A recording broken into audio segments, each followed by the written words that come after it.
नमस्कार, न्यूज 21 लाखांदूरमध्ये मी आशिष साखरे आपल्या सर्वांचे स्वागत करीत आहे। शिधापत्रिका लाभार्थ्यांना धान्य वितरित न करणे आले अंगलट। डीएसओने केले दुकानदाराचे प्राधिकार पत्र रद्द। भंडारा जिल्ह्यातील स्वस्त धान्य दुकानातील प्रकार। रेशन कार्ड धारकांना स्वस्त धान्य दुकानातून मोफत वितरित केले जाणारे अन्नधान्य वितरित न करणे अंगलट आल्याचा प्रकार भंडारा जिल्ह्यातील एका स्वस्त धान्य दुकानात घडला। या प्रकरणी प्राप्त तक्रारीवरून निरीक्षण अधिकाऱ्यांनी केलेल्या चौकशी अहवालानुसार जिल्हा पुरवठा अधिकारी अर्थातच डीएसओ नरेश वंजारी यांनी सदर स्वस्त धान्य दुकानदाराचे प्राधिकार पत्र रद्द करीत आर्थिक वसुलीचे आदेश पारित केले आहे। सदर प्रकार भंडारा जिल्ह्यातील पवनी तालुक्यातील असून या प्रकरणी जिल्हा पुरवठा अधिकारी यांनी पारित केलेल्या निष्पक्ष आदेशामुळे अशा प्रकाराला आळा बसण्याची अपेक्षा वर्तवली जात आहे।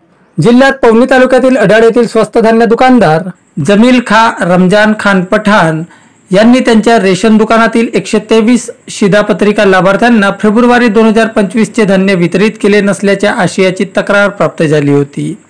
या तक्रारीच्या अनुषंगाने पवनीच्या अन्न पुरवठा विभागाच्या निरीक्षण अधिकारी अर्चना शहारे यांनी सदर दुकानाची प्रत्यक्ष तपासणी केली। या तपासणी दरम्यान त्यांनी हजर झालेल्या 32 शिधापत्रिका धारकांचे बयान नोंदविले। यात सदर दुकानदाराने लाभार्थ्यांना माहे फेब्रुवारी 2025 चे अन्नधान्य वितरित केले नसल्याचे सांगण्यात आले होते।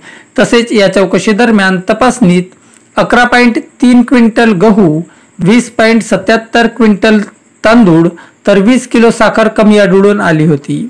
त्यामुळे अन्नधान्य कमी आढळून आल्याचा अहवाल पवनीच्या निरीक्षण अधिकारी अर्चना शहारे यांनी जिल्हा पुरवठा अधिकारी अर्थातच डीएसओ यांच्याकडे सादर केला होता। या अहवालानुसार भंडाराचे जिल्हा पुरवठा अधिकारी नरेश वंजारी यांनी सदर रेशन दुकानदाराला कारणे दाखवा नोटीस बजावून खुलासा मागविला होता। सदर दुकानदारांनी सुद्धा सदर प्रकाराचा खुलासा डीएसओ नरेश वंजारी यांच्याकडे सादर केला होता।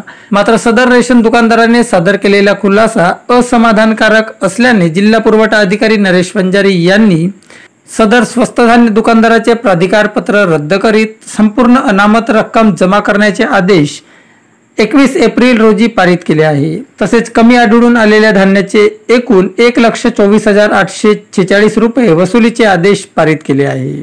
अनेकदा स्वस्त धान्य दुकानातून शिधापत्रिका धारकांची फसवणूक आणि पिळवणूक केल्याचे प्रकार पुढे येत असले तरी ते मार्गी लागत नाही किंवा अनेक प्रकारांनी योग्य न्याय मिळत नाही। त्यामुळे असल्या प्रकरणी अनेकदा सामान्य लाभार्थी पुढे येऊन तक्रार करण्यास धजावत नाही।